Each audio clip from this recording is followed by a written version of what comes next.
let's start with Girona, though. They've been really the surprise of, you could argue, throughout Europe. I mean, the fact that they're in second in La Liga right now, their performance, they're taking on Valencia at home this weekend.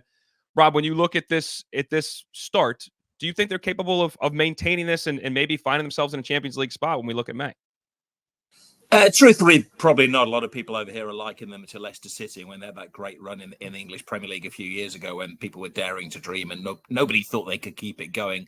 Truth is, the only major team that they've played so far is Real Madrid, and that's the only game they've lost. They've got the big games coming up: Atletico, Barcelona, Real Betis, and then this weekend the game that we're showing you is the Valencia game. So they're the big teams, the big clubs. If they can maintain it against those, then yes, they deserve to maybe have a top 3 position. But it's an adventure. It's a dream at the moment.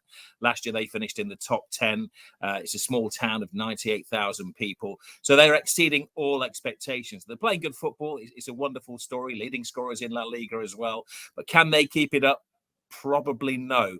Can they get into Europe? Yeah, they might be a surprise package because they play great, enterprising football. They've got this incredible link up with Manchester City as well. And they're benefiting from the advantages of being part of the City group. So that maybe takes a little bit away the romance. But I mean, it's a wonderful, wonderful story. And it's not happening in any of the European league at the moment. Yeah, my bad. You guys are calling this match, not the Barca Atleti match. Robbo, what has been so? You mentioned, Rob mentioned the buccaneering style, if you will, of Girona. When you play against some of these bigger clubs, though, are they going to be able to maintain their style? Kind of the similar conversation we had about Ange just a few minutes ago with Tottenham. Is this going to be how they play, period? Yeah. If you've got a style of play, and that's what Sanchez has brought to Girona, that they play a certain style of football. He's got decent players who can play that style of football. You've got to keep it going. It doesn't matter who you're playing against. If you start to change it, that's when you're having problems. And that's why they've been good this season. The manager knows exactly what he wants from the team. The players know exactly what's expected of them. They've got some decent players. I wouldn't say they've got great players, but they've got decent players who carry out their roles really well. And when you have that belief and you keep doing the same things week in, week out, you start to get on a roll. And that's what's happened with Girona.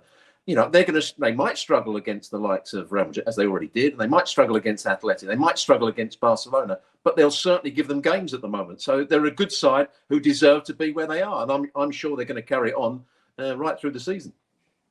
Rob, I'll follow up with that. I mean, they are pretty heavy favorites, minus 145 to take all 3 points against Valencia. What do you make of the matchup that you guys are going to call? Against Valencia, they've got home advantage and they've been excellent at home this season. It's not a classic Valencia team at the moment. They have turned things around, Valencia. They've lost only one of the last 6 matches. But truthfully, Girona top of the table, scoring goals, full of confidence, very few injuries at the moment. So if there was a betting man, and believe me, I'm not, I would be tipping Girona to win this game this weekend. I like where your head's at. Okay, Robbo, where are you here? Absolutely. I feel the same as Rob. As I said, they've got a good game style. Valencia are okay, but I think I've done them the last couple of weeks where they can be called out defensively. I think Girona will win by a couple of goals, 2-0 maybe.